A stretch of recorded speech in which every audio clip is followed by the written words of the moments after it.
Hey everybody, it's Vika from Bad Health Monologues. So because I came back from Toronto really late last night and I've been missing you guys since I had the exam and then I had the trip, I decided to do a fun top 5 Thursday this time, a little bit more lighthearted than the last 2 top 5 Thursdays, and also because I want, people to know that I'm more than just my disease.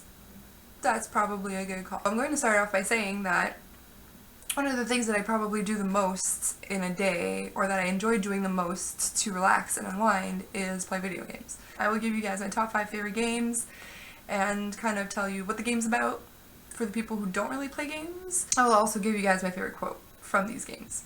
Number 5, Portal 2. For people who don't play games, Portal 2 is a puzzle game with a story behind it.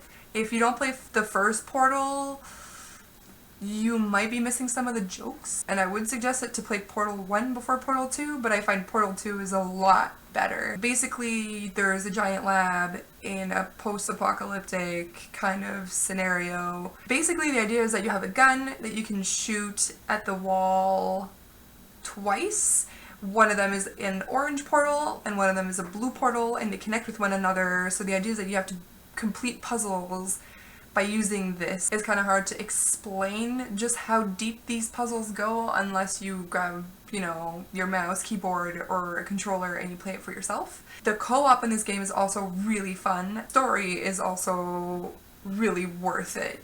As much as I'm not somebody who's really story-driven in games, the story is so entertaining and so well done in Portal 2 that it's almost impossible not to love it. And my favorite quote from that game is, "How are you holding up? Because I'm a potato." Number 4.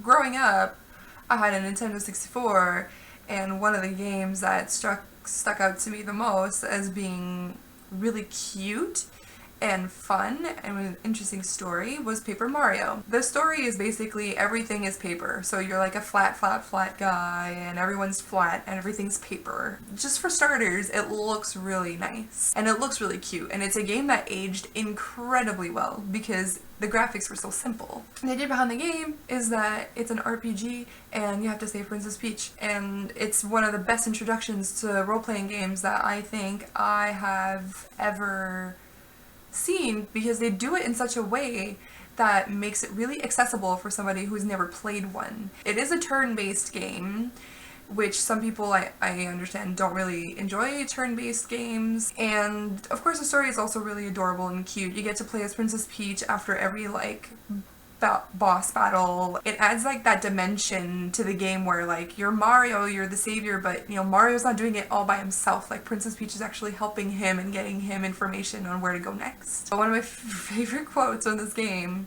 comes from the second boss that you beat, Tutan Koopa, and he says, "Ouch, what are you doing? That hurt. I'm king of the desert, you rude man." They made even the bad guys really funny and silly and lighthearted, so that's what makes the game really accessible for people who haven't really played any video games. Cool about this game too, I totally forgot to mention this, is that most RPGs you just sort of you get hit and then you fight back. But with Paper Mario, there's actually action commands where you can take less damage if you do these action commands properly. So instead of just being turn-based and kind of boring, it actually removes that aspects of luck and actually adds skill to it, which I find pretty awesome. Number 3, Fallout 3. I have played the older Fallouts very briefly, the isometric view Fallouts, and I have played the ones that came after Fallout New Vegas, and I have played Fallout 4, and I haven't finished it, but I am in the midst of playing it.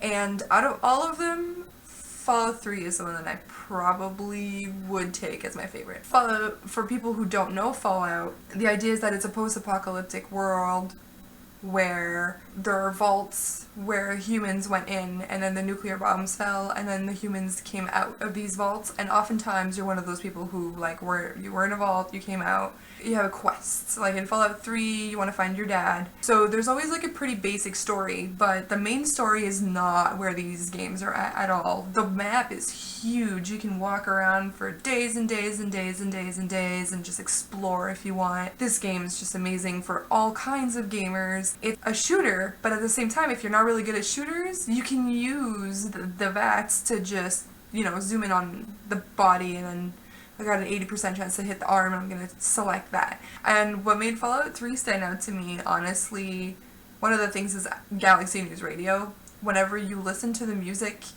on Galaxy News Radio and you hear Three Dog talk, I haven't experienced another Fallout game that made me so attached to the radio hosts. Fallout 3 really stood out for me for that, and it felt a lot more immersive, and I felt like I had a lot more like dialogue choices and things like that in that game, which is why I think that Fallout 3 has a special place in my heart. My favorite quote from Fallout 3 is, "Because one dog ain't enough and two is too low, it's me, Three Dog." I'm going to have to stop talking about Fallout because I could talk about Fallout for like ever.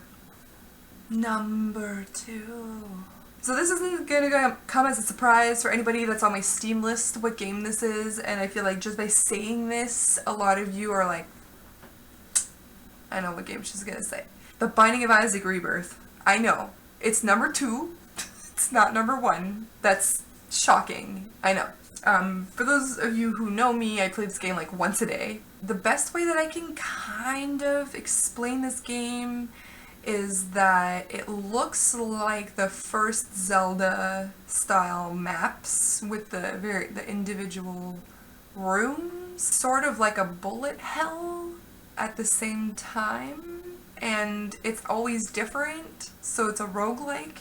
It's like a bullet hell roguelike Zelda sort of scenario. The reason why it's addictive is because every run is different, and then sometimes you can go just a little bit further and then you unlock more stuff, and then you have to grind certain things to get certain items. And then for a game that I only paid $15 for the money that I spent on this game, I have a ridiculous amount of time played on it. It's also like kind of a disturbing game, you know, because there's a lot of like poop and pee jokes and like dead fetuses and things like that, which I guess can be really disturbing to some people. This isn't a game that I would suggest for somebody who's like a new gamer. The learning curve is really steep, and I can see a lot of people going, nah, this is just too complicated for me, like it's just too difficult. But if you really enjoy like a really strong, challenging game, this game is for you. Like if you get bored or you don't care much about story, this game is for you. And this game was hard to find a quote for because there's only like quotes in the introduction. So the quote that I chose was, "Your son has become corrupted by sin.